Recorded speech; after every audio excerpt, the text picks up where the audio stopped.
I'd like to call the meeting to order. The Fargo Park District, Tuesday, November 12th, 2019 at 5:15 p.m. Agenda item number 1, approval of minutes of previous meeting. So moved. Second. We have a motion and a second. All in favor, say aye.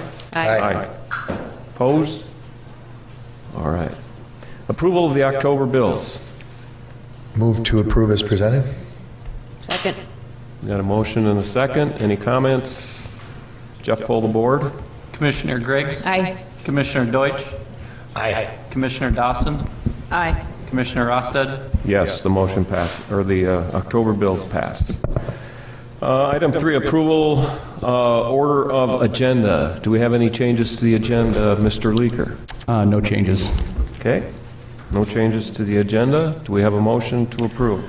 Move to approve the agenda as presented. And a second. Second. A motion and a second. All in favor, say aye. Aye.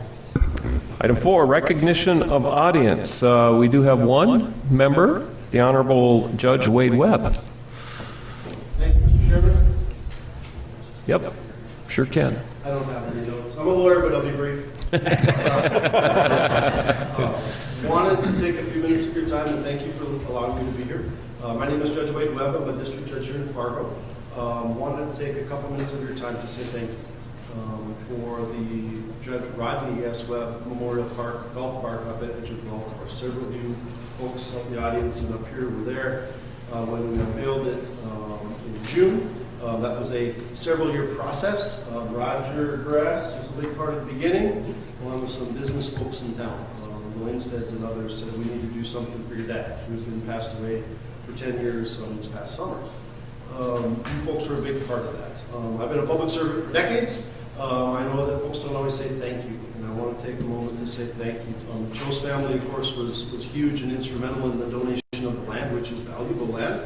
For lots, etc., and all part of discussions with the Chose family, with Roger and then Joel, with you folks, and some other developers put together what I think is a beautiful thing for North Fargo. I've heard nothing but great things about it. North Fargo at times feels a little neglected. We're the little guy, right, in the big city of Fargo. And in all seriousness, I've had countless people come to me, say, hey, this is a great thing for North Fargo, for kids, for older people, for young people, everybody can use it, and it's getting used.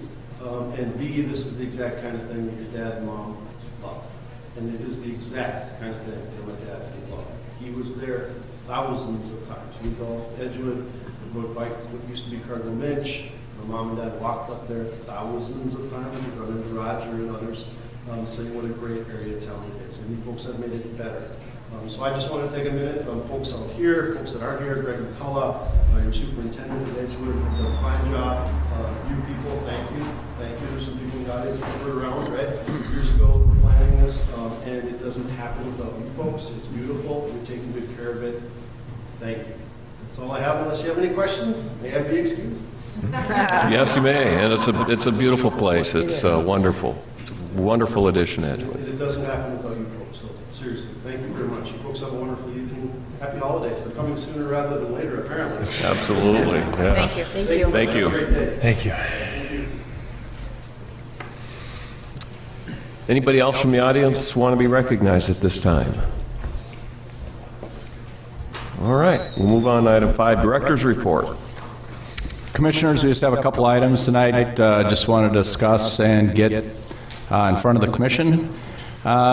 We did bring up at our last facility committee meeting in October. As you know, we're in the process, we're finalizing the schematic design phase of the new sports complex, and they're currently working on that final estimate for the design the schematic design documents, and they'll be finalizing that over the next month, and then they'll begin design documents here probably December 1st. As part of that, we originally talked about just having the recreation programming department move out to the sports complex, which would help saving some staffing levels out there. And more recently, in the last couple of weeks, we've talked about it between the directors group about possibly moving the entire administrative staff team out to this new sports complex. I think Brian Ehret had said it best, that when they kind of created their own space out there at the Ed Clapp Library. It was a great morale booster for their department and their team, and I think this could have the same effect for the depot staff and the Parks and Rec in general here. While we love the depot, it is, historic building, probably not the best setup for office space. We do have some kind of deferred maintenance items coming up, and Craig Buer can list those out for us in a little bit, but I guess we just wanted to kind of get in front of the commission that we are looking at this as the architectural team starts working into the design phase of this complex and this facility. We probably need to come to some sort of consensus about, do we want to proceed with this or not? The initial thoughts on the schematic design to relocate our office staff out there are estimated $1.9 to $2 million for additional office space out there, and this would be a second story above the Sanford Power area.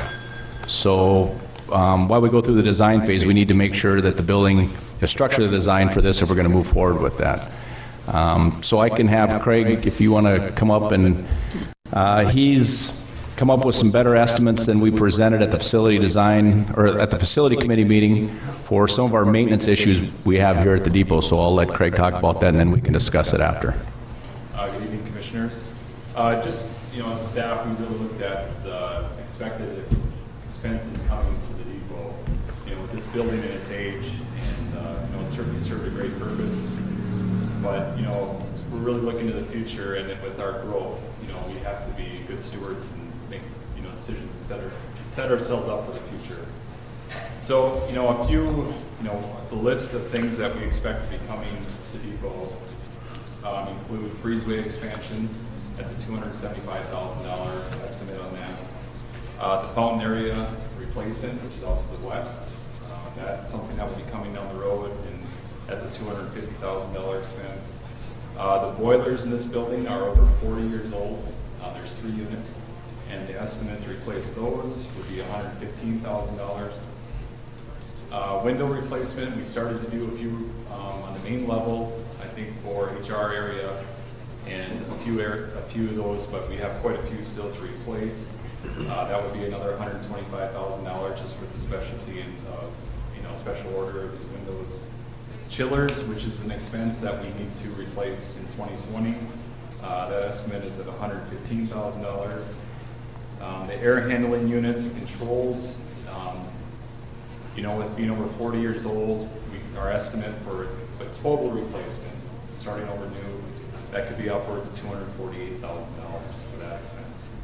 Other parking lot resurface, $60,000, and miscellaneous, we put at around $40,000. So all total, it could be upwards of $1.2 million that could take place in the near future. We've had other examples. David's shared a few, with the Southwest Youth. Some of these major expenses come unexpectedly. So I think we just wanted to get a list of things that could be coming down the road with this building. And currently, the only things right now we see on the horizon is a new chiller unit. That's the one that sits outside. That did go down right towards the end of summer, but we were able to get one of the 2 phases or 2 stages working for the end of the year, but that's something we'll have to replace this spring.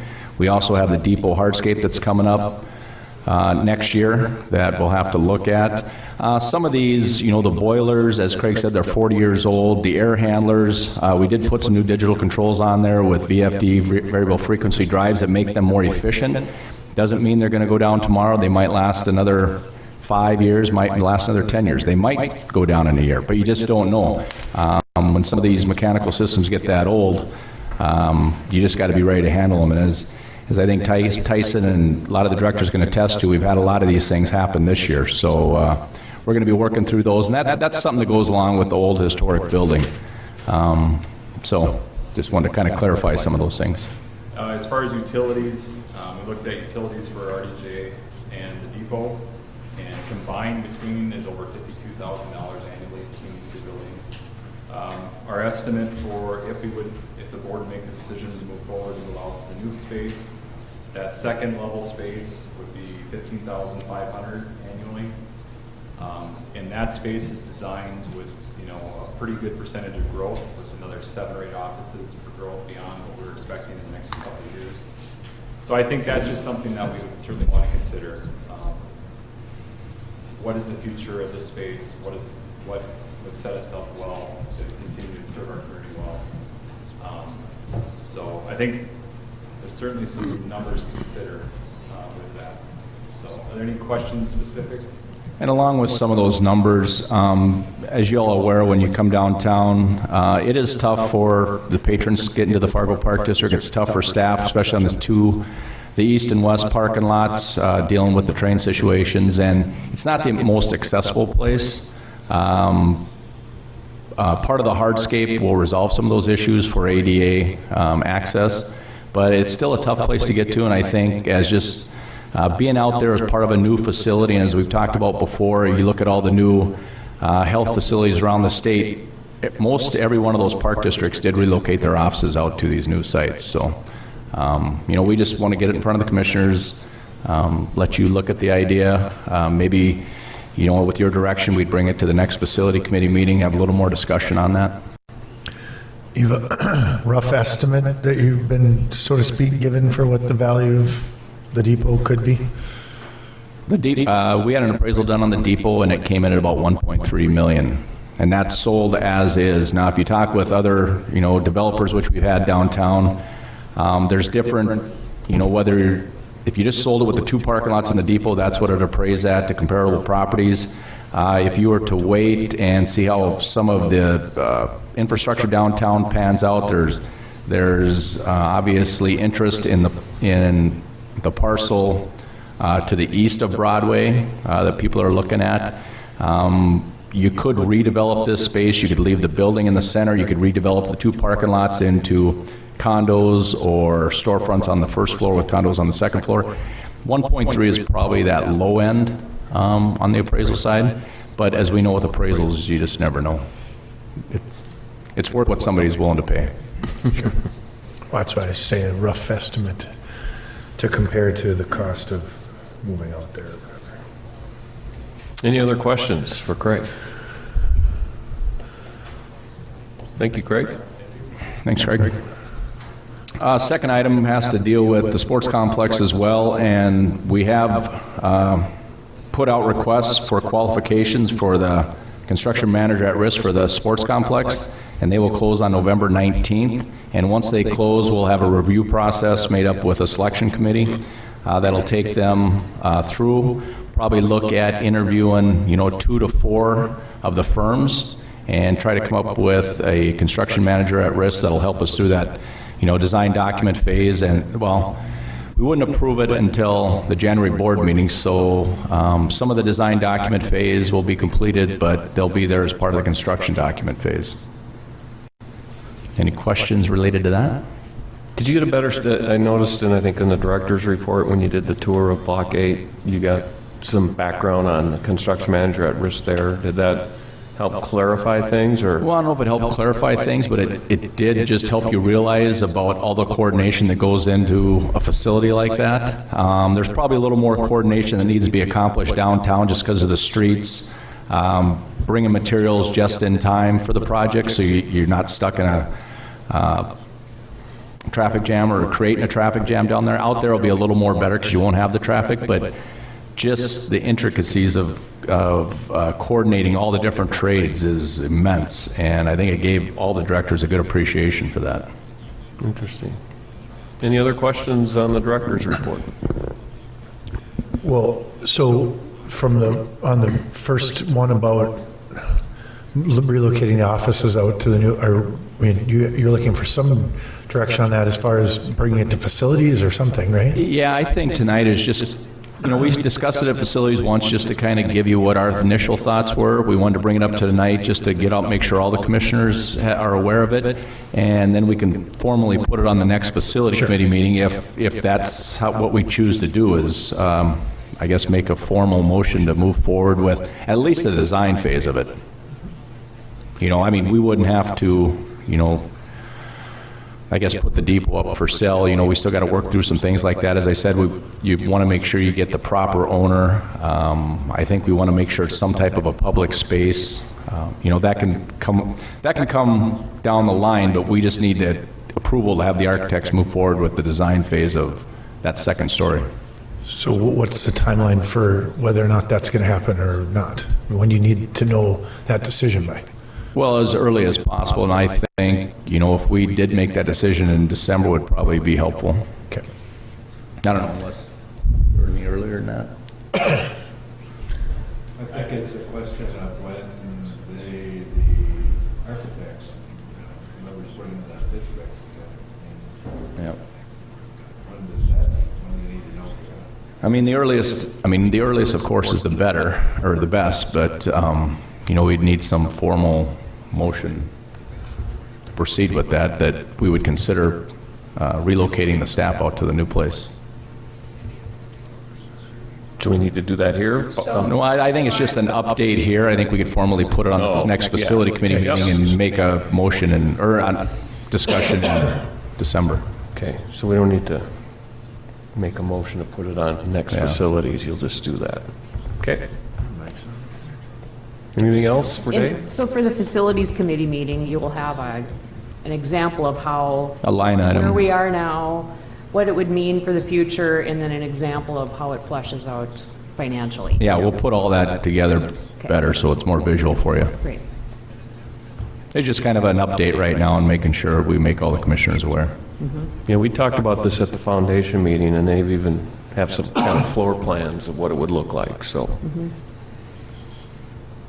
That's probably one thing that you probably didn't touch on, but we did this in my day job. We moved into a new building, and when we did that, you have the chance to sit back and instead of taking and inheriting a historic building and try and accommodate it to what you need, to start out fresh and we'll just build it out the way you want it to create efficiencies and workflow and all that stuff.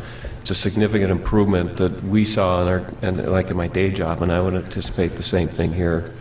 You'd have increased efficiencies with workflow and office space and office management. Getting everybody under one roof? Yeah, that too. And then any other questions? And just, this goes along with the sports complex as well, would be, we've made a couple attempts of selling the Anderson property that we just didn't get the asking price we were looking for, and I think maybe the next step, I think Commissioner Papachek had brought this up about possibly putting an RFP out for brokers for each one of these parcels we're looking at. And right now, we currently have 4 parcels. We've got the Anderson parcel, we've got the Depot parcel, we've got the RDJ building we're looking at, and then we also have, Metro Rec is what we're looking at too. These are just some properties that I think with the sports complex we can consolidate operations, and Metro Rec, I think with some of the space we're going to have available at the sports complex, that, you know, this is something we possibly could liquidate too. So I think over the next month we'll probably look at putting some type of individual RFPs for each one of these sites and figure out a schedule for each one. I mean, they all wouldn't be at the same time. We'd probably have ones that'll take place prior to the other ones. So that's one thing we're looking at. Good. And then again, you know, at the facility committee meeting and then the board meeting, you know, we would have to have board approval to move forward with these. Sure. So that's all I have to report. All right, Brian, Mr. Brian Arrett, Foundation Report. Thank you, Mr. President. You know, we talked about this a little bit last week at the Budget Committee meeting, so I'll just kind of do some follow-ups on that, and if people have questions, you can ask me, or Craig is here as well to answer any questions you might have. But one area that I know there's been some questions on has to do with fundraising. So just to let you know, we have received communication from a potential major donor, a $3 million investment in the project, and we're just kind of negotiating our way through the proposal. I'm sure that we're going to come to some conclusion to figure out a way to accept their contribution. So that's great news. That brings us to $42 million with the Sanford commitment, Shields, CVB, and Park District. So that's pretty exciting. We've had a couple of meetings in the last week with 2 other major potential donors, one at the founding partner level and one, that might potentially be involved in naming rights for the complex. So again, we're working through those communications, not really something we want to talk about publicly until we get a little bit closer, to making a firm commitment. And we're in the process of setting up other meetings, kind of in a constant way. Craig, I don't know if you want to add anything to that? So we're moving forward. I think I speak, for Craig and the foundation board. We're pretty optimistic about raising significant money, more than what has already been raised, to make this complex, a reality. So that's where I'm at. Any questions? Thanks, Brian. Appreciate it. You're welcome. All right, item number 7, board to consider for approval changes to social networking policy number 510. Dave Leaker and Cale Oliver, presenters. Thank you. And this social networking policy was brought forward from Ellie Mignette, who was unable to attend tonight. So I'm going to try to ham and egg my way through here with the support of Carolyn Botain and Katie Oliver from our marketing department. So if you have any questions I can't answer, I'm sure they'll be there to help me out. The new policy will include sections describing expectations for employee personnel, social media, and Park District social media usage. We also added a statement banning employees' use of Fargo Park District logo on social media. We recommend employees use our logo within our communication resource guidelines. Some of the talking points that Ellie gave me is that they wanted to update the policy because it hasn't been updated since 2013. Social media is constantly changing, so we updated the policy but kept it broad enough to include new platforms that may be created. And we also added sections to include guidelines for both personal usage and employee engagement, or social media wizards program. That's our staff going on like Snapchat and getting the word out on social media. I'm by no means am a social media expert, so if you have any other questions, feel free to ask myself and Carolyn and Kaylee. We did discuss it at the Facilities Committee meeting, and it was recommended that we move forward for approval. Bring it to the board for approval. Did you use a template, or how did you create this on your own? I was just curious. I would assume Ellie, with her mother being the HR director over at the city of Fargo, that she followed some sort of template that they had over there. Okay. Yeah, the HR department helped along with social marketing to be able to look at others to see what we should engage in, as well as some of the things that are obviously on there that were old technology that nobody uses anymore. Right. If someone violates the policy, what's the consequence?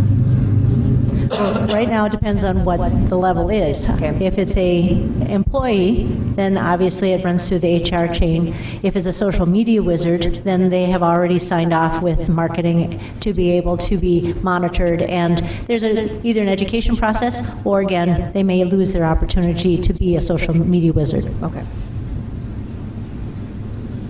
It's really complicated. It seems like you could update it every other day based on how things change. And I thought your reference might be asking a couple teenagers how people screw up things and put things they shouldn't be putting out there, because they might know. I think they might not want to screw up the same way we think it's a screw up. True. I haven't seen or heard of any problems, so we've been pretty good, right? I mean, or has Oh, there- yeah, I would agree that it isn't something that we have had constant issues with. But it's good to have it in policy nonetheless. for sure. Any other questions, or do we have a motion? I make a motion to accept the updated social networking policy number 510. Second. We have a motion and a second. Any further conversation, discussion? Jeff, pull the board. Commissioner Griggs, Aye. Commissioner Deutsch, Aye. Commissioner Dawson, Aye. Commissioner Rosted. Yes, the motion passes. Thank you. Jerry, if I may just for a second, when you guys bring these, that was helpful to know the last time we updated it. So anytime you do that, because I think there was another one not too long ago where we said, well, when was this made? Or is this the first one? So that's useful to have an idea of, we haven't looked at this, or we looked at it last year, or whatever it's been, so. And that's something we'll try to do is, we have a quarterly committee meetings, and as these changes come up, we'll bring those forward, but we'll make sure we update those on the last time they were updated. Yeah, it's just helpful to know when was the last time you guys looked at it. And some of them are going to be annual and whatever, but it's useful. Thank you. Okay. For the record, it's Kaylee Oliver. I think I said Kale. My bad. Item number 8, board to consider for approval request for permanent easement for fence at 246 Prairie Wood Drive South in Fargo. Dave Beats, presenter. We visited this issue last month, Dave, and I anticipate you have new information for us. I do. Thank you, Mr. President. Yeah, if this is seeming like a rerun, it is. We were here last time and you asked for some additional information. I reached out and got Greg and his team to help me with this, which was probably something I should have done initially, so a good learning experience for me as well. Through that, what we did, if you remember, this is Kinsey Nelson's house. He purchased this, he and his wife purchased this about 2.5 months ago now. What they are asking us to do is to get an easement to put up a backyard fence. We own the little parcel that's kind of a diamond-shaped parcel on the right-hand side of their home there. The blue line is the center of that parcel. The red line is what they're proposing to put up their fence. So they're asking us for permission for just that little bit of an area on the east side of their home. North is up, like you would assume looking at a map. So they're asking us for that permission. When we were here last, the question came up, or I presented it, that we thought at the time that there was some federal implications with this property, that we were unable to affirm that. We could find no information that there was any ties from the federal government on this land. So that information we could not confirm. What we did confirm is that there is already an underground easement here for a sewer line. And so as we looked at how do we recreate this and get this information back to a form where we think we can be good neighbors to the Nelsons, and still satisfy your requirement of doing this additional research, Greg reached out and had a title search done on the property. That's where we found that there was a covenant for this underground sewer easement. Beyond that, we couldn't find anything else through that work that would preclude us from doing this sort of easement. And if you remember last time, we do these from time to time on our properties. This one we wanted to bring before you because we thought there were those federal implications, which now we haven't found any. So I wanted to throw that out there. If you look at the agreement that I included, I was just visiting with Greg right before this, and the red highlighted portion, the first sentence there we would change a little bit because we did find the one covenant that has the underground sewer in there. So Greg said he would help me recreate that paragraph and let the homeowner know that they have to be mindful of that easement because in the covenant it states that there has to be access to that. And then also we would also include the other language in there that if in the future there's something comes about beyond what our initial search was here, that the removal of that fence would come at the homeowner's expense. And I have shared that with the Nelsons. They're very comfortable signing that if it's so approved. I just wanted to be fully transparent with them and with us as we feel from staff that we're protected here. If there's anything in the future that's found, we won't incur any expense. And we wanted to be straightforward with the Nelsons as well. So I'd be happy to answer any questions you might have. Any questions or comments? So the million-dollar question, if you can't find anything on this thing, where did the idea that it had anything federal implications come from?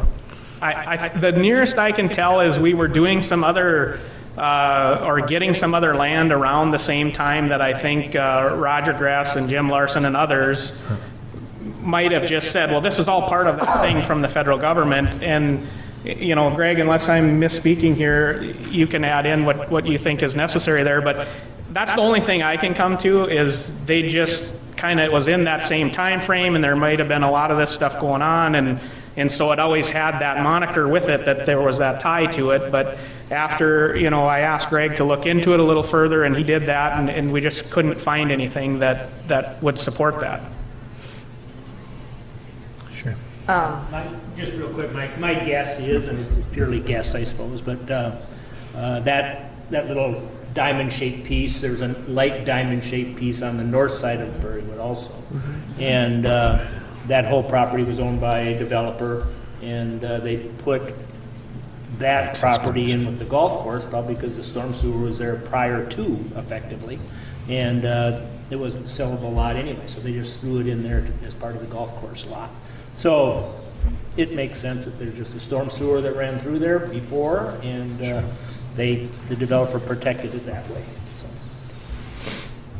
So. Why it's that shape is an interesting thing, but it's there. So. I mentioned some of what I'm about to say at the last meeting, but, you know, a lot of people have funny shaped lots. They'd love to have a square lot. The neighbors actually adjacent to them have the crooked fence line along their property line. And if you went around Prairiewood, whether it's on 17th Avenue or any other place, you're going to have lots of, you can see where people put their fences that are very crooked to follow their property line. You know, wanting to make it a square fence to me isn't a good enough reason for us giving them that land and letting them build that square fence. You know, the biggest thing is it's not my property to give away. It's the park district's, which means it's the taxpayers. So I'm not in favor of us doing this. There is some upside too, and I appreciate your position very much. You know, that little bit we would no longer have to maintain, because that's part of this agreement, is then that inside stuff is theirs. So I just want to point that out, and I'm not trying to move you off your position there, but just wanted to point that out as well. Yep. But someone could easily say, well, if it's the maintenance piece, then I'll take you know, another 100 feet out. Yeah. Correct. So. Again, And for clarification, we're not giving them the land, we're just providing an easement for them to build put the fence in. Correct. But We for all still intents and maintain purposes, ownership. Yeah. But I just wanted to clarify that we're not giving away the land. Just to clarify, had this federal thing not been an issue in the first place, practice would have been to just grant the easement. Is that correct? It would go through our internal process, and that is just for us to have the discussion internally and say, does this make sense from a park district operational standpoint? And you're right, we wouldn't have brought it to this level. The recommendation to do so was on the advice of Roger Grass before, and he was under that notion that it had some federal ties. And he said, you know, if we're going to start kind of dancing in their kitchen, so to speak, we better for sure make sure that our public figures are aware that they're making this decision. But you are right. If this were, you know, we've granted these in other areas, and we have not granted them in other areas, where we just make that determination, and then it's, you know, the way our process is now, the executive director has that authority. I'm not sure if that was ever granted. You know, I don't understand I'm not that. trying to put you in a bad position. No. I'm just saying that if it's something we want to be making the decision each time over, that we need to visit policy of some sort, because Correct. right now the practice is that you guys would handle this decision-making internally. Correct, at a staff level. You're correct. Yeah. And I think, as Dave has mentioned previously, the intent here is to allow access from the street to the golf course, and we stay true to that with this. I think basically what it does is just squares up kind of a goofy parcel, and I would assume if something like this would come up in the future, you know, this would kind of set precedence that we would just go ahead and write the easement similar to what this one is right now. If we, like Ed Clapp, right, don't we have land there where there's adjacent going out into the field that we let people put their? We have these type of sidewalk accesses to our parks all over town, and so we are still allowing access here, as we do with other accesses to parks and trails. So, as Dave said, it's just basically giving up that, long triangle piece that we wouldn't have to maintain anyway. There's still access from the neighborhood to the golf course. And for the piece that we maintain, it does aid in that benefit too, because our folks, you think of your own yard, it's easier to maintain along a straight line for us, because now what's going to happen, if we don't do this, and you folks are capable of that, making that decision, is we're now going to have to get into that angle and maintain it. And so it is, from our standpoint, and that's where I say that the deliberation internally as staff, that's where I would come into the table and say, yeah, but looking at this, it's way easier to maintain this way than it is if we don't have it that way. So, if you pulled up any of our parks and property lines, when do you say yes and when do you say no?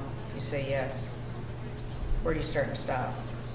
And that's always been at our discretion of what makes sense internally. We're responsible stewards too, and we're not in the habit of just, giving in, I'll say, which is not the best way to put that, I know, but to every single request. And we get those, not on a continual basis. We get requests all the time, and we're telling people no because of what our experience is and our knowledge of, no, that just doesn't make sense. And so I don't have a great answer there, I know, Vicki, but it's always that thing of we kind of deliberate as a group and say, we have that checks and balance and say, well, this, I see what you're saying, but that doesn't make any sense because of these reasons.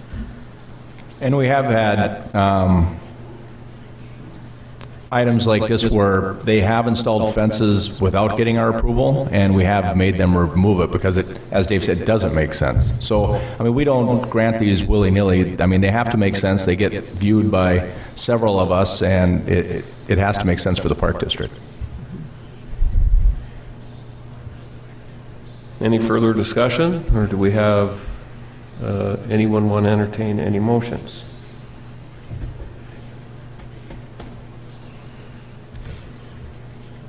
Well, I appreciate they came and asked. If we do have people just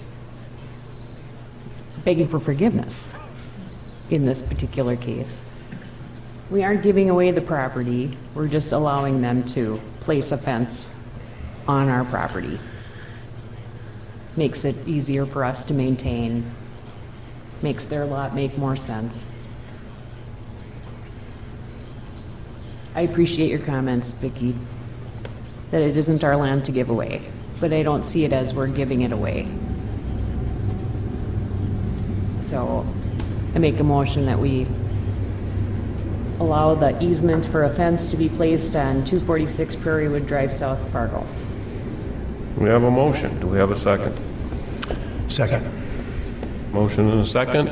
Any further discussion? I just want to say that, I didn't really get a chance to make a comment on it, but I feel the same way. I completely understand your feelings, Vicki. But in this situation, I'm looking at it from the standpoint of handling it like you've handled it up to this point. You're asking yourself, does this make things easier for us? And if this is property that we're not using for any other purpose other than maintaining and or giving access to the golf course, which people will still have, and you're not running any machinery through there. So if it can be win-win for both in the process, that's fine. But we should also potentially consider putting a policy on paper as far as how we're going to handle these situations in the future, just so that it doesn't put you in this awkward position where you have to be making these decisions yourself normally. We are only here today because of that that national government thing that we thought. Otherwise, this would be always being handled that way. So. Yeah, I'd agree with what Joel said. I think a policy, then we don't have to remember what we did, kind of thing, and then we have a standard in place where we can look to it and don't have to, I like the idea of having flexibility to say, yeah, that one works, no, that one doesn't. But at least we should have some guiding policy language that helps with that? I mean, Commissioners, we currently have, and Greg can back me up, where we allow the executive director to grant easements for whether it be underground, fences like this. When they start getting sticky, like we had one down at Rose Creek several years ago where they wanted to extend their deck onto our property, those are the ones that we're going to bring to the commission level, because those are ones we don't want to make that decision. I think we've got a pretty good handle on the basic easement requests and when they make sense maintenance-wise and property-wise, and we will always bring the ones to the commission, as this one, that we just want to make sure we get a good review from all our elected officials. So, I mean, I don't know how you would draft up a policy. But that's not the reason why this ended up coming before us. This came by accident, essentially, and now that we've cleared it up, it wouldn't have ever came here in the first place. Point is that if you could just put, the policy doesn't have to be that it always has to come to us. I just think that we should have a policy for how we agree on the criteria that you're using, so that it doesn't put you in a position where you are potentially Have to explain why you Jim but not John. Right. Yeah, I and it think just so, too. takes the subjectivity out of the situation. Yeah, I think if you guys are doing this, I think having, and maybe you already do, have, this is the criteria that it has to meet for you guys to grant the easement. Okay. Yeah, Greg thinks we have a policy written, so we can look at that. Okay. And we'll check that out. Something we should do in the future. I mean, it's not a big deal right now. All right, any further conversation? Jeff, poll the board. Commissioner Griggs? Aye. Commissioner Deutsch? Aye. Commissioner Dawson? Nay. Commissioner Rosted? Yes, the motion carries. Thank you, Commissioners. Yep. Item 9, Board to consider for approval update to Schedule A of the alcoholic beverage policy. Dave Plunt, welcome to the podium. His daughter's going off to swim meet this week. Good for you. Thank you, Commissioners. Item 9 is pretty simple. We're recommending an addition to our sites where we allow alcohol consumption permits to be sold. And for the last X amount of years that Divots was running the Edgewood Chalet for us, we have not had this alcohol consumption permit there because of their license policy. People had to purchase all food and beverage through them when they rented the chalet. With Divots going out of business, we're going to be taking back the chalet for rentals. And this actually used to be in this policy, but we pulled it because of the Divots situation. So now that Divots is going away, we're asking to put Edgewood Chalet back as an option for the public when they're renting that facility for private rentals, to have the option for an alcohol consumption. But that is pretty much the gist of this change. Yeah, we talked about this at facilities. It's pretty straightforward, very narrow in change, in terms of a change. So anybody have any questions for Mr. Clunt? I was hoping you weren't coming up here and asking if we could have them at the pools. Since you're the pool guy. So are you actively pursuing Christmas parties, or is that too early, or where are we at? We actually had a phone call this morning from a group that had rented from Divots and have people coming in. It's a Christmas party, a family Christmas party. They had December 21st rented, and now Mark told them, sorry, I'm out of business. And they they've already booked flights. So they're very excited to rent the chalet from us. And they would strongly prefer to be able to have alcohol at their rental. So we do have our first rental that would really like to have this option. I told them I'll let them know tomorrow. Well, and if Kevin, you just grow it out a little bit, you could go as Santa Claus. Oh, wow. On that note, I think I'm going to make a motion. Now, Well, if I grew it out, I know what my color would be, so. Reminds me of the old Roger Joel days. Glass houses. Yeah. Do we, I'll move to approve the update to Schedule A of the alcohol beverage policy as presented. Second. Motion and a second. Do we have any other conversation, discussion? Jeff, pull the board. Commissioner Griggs? Aye. Commissioner Deutsch? Aye. Commissioner Dawson? Aye. Commissioner Rosted? Yes. The motion passes. Thank you, Dave. Thanks, Dave. Item number 10, board to consider for approval a settlement agreement from Stantec and a memo of understanding with Fargo Youth Baseball regarding turf installation at Starion Field. Dave Leaker presenting. Thank you. Right now, we do have a standing agreement with Fargo Youth Baseball, which allows them to adopt the Starion Field out at the Tharaldson Baseball Complex. This is similar agreements we have at Brunsdale and then at Tharaldson Little League Complex. As part of their project out there at Starion, they did a great fundraising job out there. Part of that was to install artificial turf on the infield. Stantec was the company that did the installation of the artificial turf out there.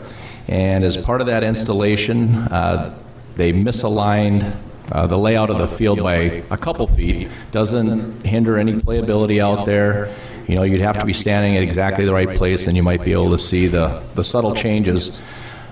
So when Fargo Youth Baseball brought that up to Stantec, they said they would come back in the fall and realign the field. And I think after consideration of that, knowing that, you know, we'd have to adjust some irrigation, adjust the nailing strip, which is a concrete border on the outside of the turf, adjust the foul ball poles, probably adjust the outside fence, and just the labor involved with removing all that infield from the artificial turf so you could slide the turf over.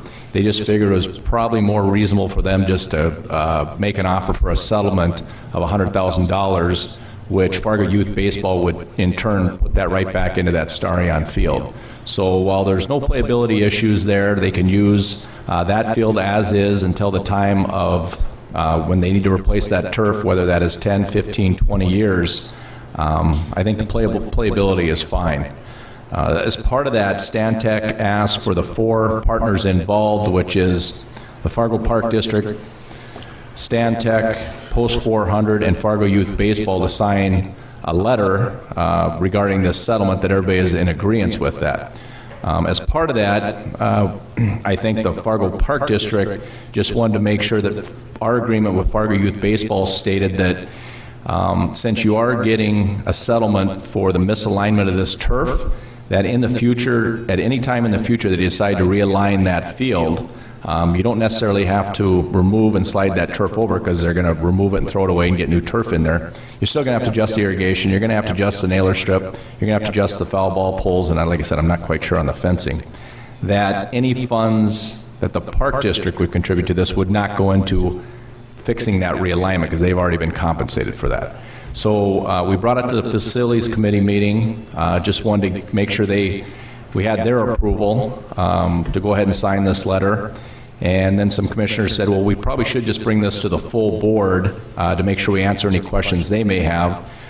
Since we were going to bring it to the full board, we just decided that we would put it up for consideration and approval, and then we'd have our board president sign the memorandum and also the settlement letter with Stantec. So right now, this is basically just saying that any future funds from the Park District will not go towards realignment of the turf. We still have funds set aside in the original agreement that will put towards the replacement of the turf, as does Fargo Youth Baseball. So, any questions at this time? So does it spell out what they have to do with that $100,000 outside of just... Just basically talking with Alex Summer, their executive director, that money would just go back in towards improvements at that field. I don't think they have anything called out right now. At the time, I don't think Alex is here. No, I think their goal is to get the outfield turfed. So if they had their say and way, we could come up with the other funds. Just in conversations, I think that's their hope. Yeah, and I don't know if they also talked about maybe a canopy over the grandstand or anything like that. Yeah. So there's plenty of things I'd like I've heard that there's a matching program, which I think is a great idea, but I just wanted to be sure that that matching program he's going to do is for projects at that site as opposed to other potential sites is all. Yeah, I talked to Alex too, and he assured me that they're going to put the money back into the facility. Okay. So, and I don't see Yeah. any reason why they wouldn't. I mean, Well, no, I'm just saying, other fields, they're going to start a matching program where somebody comes forward and says, let's do this, and I'm going to match it with this much, and they're going to take it out of that 100,000. I just... If they want to say put up batting cages at another location around town, that somebody might say, I'll give you $10,000 if you match that, we'll put that up at McKinley or Longfellow or something. And I don't know, and I'm not saying I necessarily have a problem with that, I just want to make sure that that we're both on the same page as far as what the plan is for that money, that's all. Yeah. I think staff feels we're pretty assured that they're going to be putting well over $100,000 into that field there. Sure. Was it, by chance, was there anybody that recognized this potential issue before the field was finished at all? I could have, you do know somebody that? Worms. Yeah. Well, before the turf even went down, you recognized it, didn't you, It was Dave? before it was Couple finished. people. I move, are we? Yep. I move we approve the settlement agreement from Stantec and the memo of understanding with Fargo Youth Baseball as presented. Second. we have a motion and a second. Any further conversation? Discussion? Jeff, pull the board. Commissioner Griggs? Aye. Commissioner Deutsch? Aye. Commissioner Dawson? Aye. Commissioner Rosted? Yes, the motion passes. Thank you. Fargo Youth Baseball will be happy. All right, item number 11, the last item on the agenda, board to consider for approval an audit engagement letter for 2019, Tyson Lund presenting. Thank you. Commissioners, each year we're required to have a financial statement audit and also a federal audit of the federal funds received. Ide Bailey's performed these services for a number of years. In your packet is an engagement letter for 2019 engagement year. The engagement letter lays out the auditor's responsibilities, management responsibilities, and also the proposed cost of the audit. Also in the packet was a scheduled audit fee history. So the total proposed fee for this next year would be $23,200, which is the same amount of the fee that was proposed last year. So I know we discussed this at the last budget committee meeting, so I can answer any questions you guys may have. Any questions for Mr. Lund? Seems like this is something we have to do. We really don't have a choice in the matter. Yes, unfortunately. Yeah. Which is good. Audits are good. Good thing to audit it and make sure we're all good. That's right. It's all good. Do we have a motion? I make a motion to accept the audit engagement letter with Ide Bailey. Second. We have a motion and a second. Any final discussion? Jeff, pull the board. Commissioner Griggs? Aye. Commissioner Deutsch? Aye. Commissioner Dawson? Aye. Commissioner Rosted? Yes, the motion passes. No further business on the agenda. This meeting is adjourned.